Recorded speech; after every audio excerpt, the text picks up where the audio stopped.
MariaDB has two editions. So first one will be we can say community edition, and second one we call as the enterprise edition. Okay. So community is it's a free. Enterprise is it's a paid support. Okay.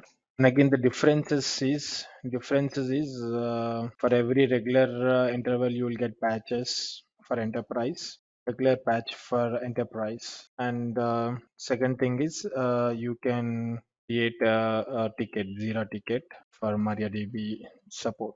If you fall into any trouble or any kind of issues, so you can create a Jira ticket so that support will be provided for enterprise editions. So the latest MariaDB version what we have is latest version is MariaDB 11.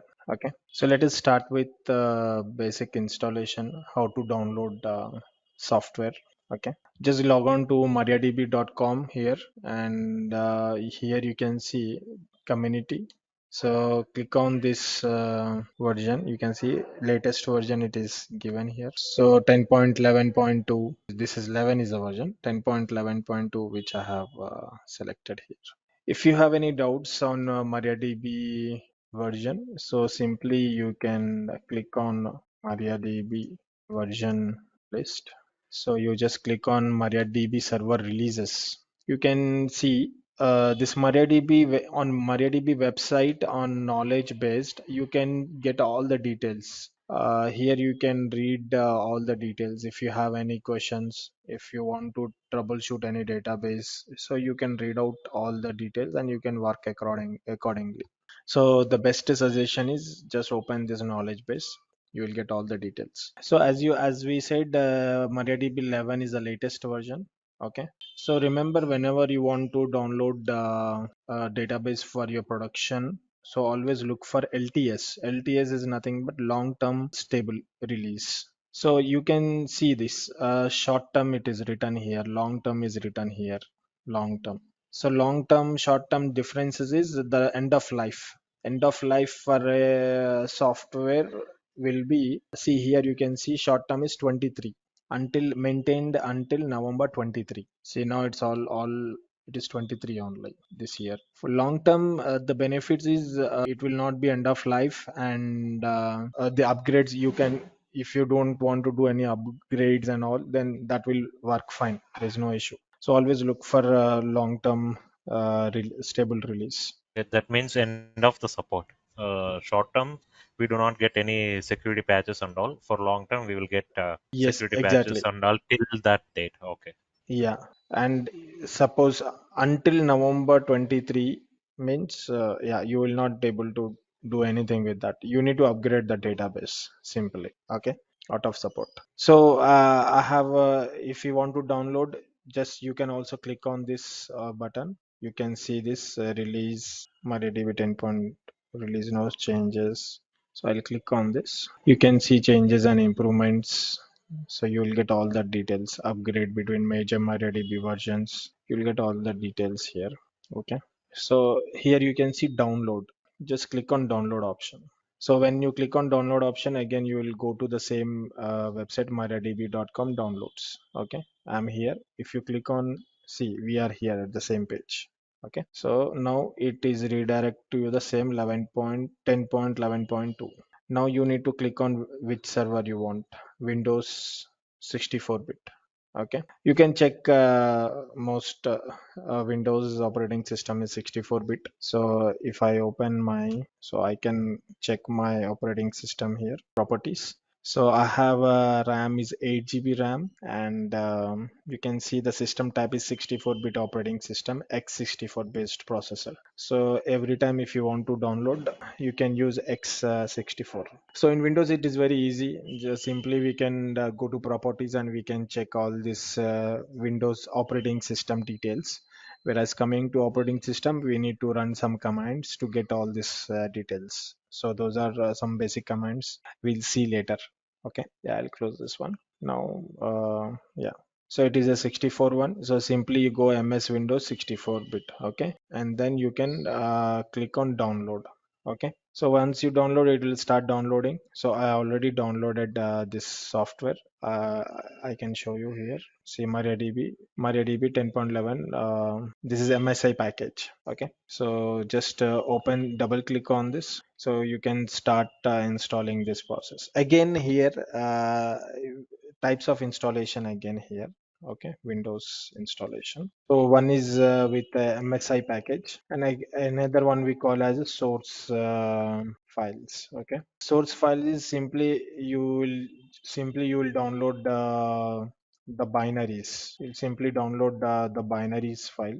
Binaries means we can say software scripts, we can say, all related to MySQL, MariaDB, all that scripts you can download, and you need to manually start the MariaDB services. Okay, we can also look that. Okay, so let's open this. I open that wizard. I just simply click on next.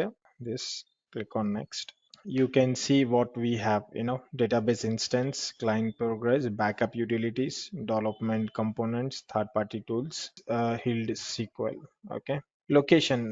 So this is what the software location 10.11 C program files. Okay, so this is the binaries are storing in this location. Okay, so click on next. So if you see this on C drive, program files MariaDB 10.5, you can see the binaries location. Binaries means if you go to this location, you can see the complete MariaDB scripts. So just click on next. Now you data directory. So data directory, you can change the data directory location here. So based upon you can create new folder like that. So you can give your name here. I already created one folder in C drive. So this is the C drive. I created MariaDB. Okay, in small letters, MariaDB. So what I can do is I'll open this. I'll simply write MariaDB. See, instead of default location, we have chosen our own file layout for the data directory. Okay, so click on OK. Root password, new root password. Give the root password here. I'm giving the password red hat at the rate 123. So the password is creating here, and MSI package installation is very easy. Enable access for remote machines for root users. So this is very important point. So never check this point, because root user should not have remote access. Remote access means I'll show you how it will looks internally. For every login in MariaDB, one is considered as host name, user, and host name. Okay, now user is root, what we are doing here. Okay, the user is root. Remote machine means enable access from remote machines for root user, means here the host name will be convert as a percentile. We called as wildcard entry. What we called as wildcard users. If you allow this, if you enable this check button, then internally in your database, root users, two root users will be created. One is with host name. Host name will be as a local host. Here there are two root users will be created. If I uncheck this, then only this user is going to create local host. Okay, only local host is going to create. If I check, this one, if I check this, then it will create a wildcard user also. So again, this will be like a security issue, as we are downloading for our development purpose, testing purpose. So for production, you don't. It is not acceptable. But for non-prod or test environment, you can select this. Okay. Okay, that means any of the root user can able to log in to this MariaDB, Yeah, right? yes. If anyone has the root credentials, they can log into the database. A super privileges can log in from any machine. So Mm. which violates the security policy. So that's what Yeah, we don't suggest. Yeah. same like SA account in SQL Server. Yeah, in a SQL server, yeah, we have two, right? Windows and a mixed mode. Yeah, root user means SA account only, right, in SQL Server. Yes, SA account, exactly. SA account Uh, in SQL Server. SA account will have all the privileges, right? Sysadmin access. yes, yes. So you just click on next. Again, see the service name is MariaDB. You can give you any name. So when you open services.msc, so here you can get the details.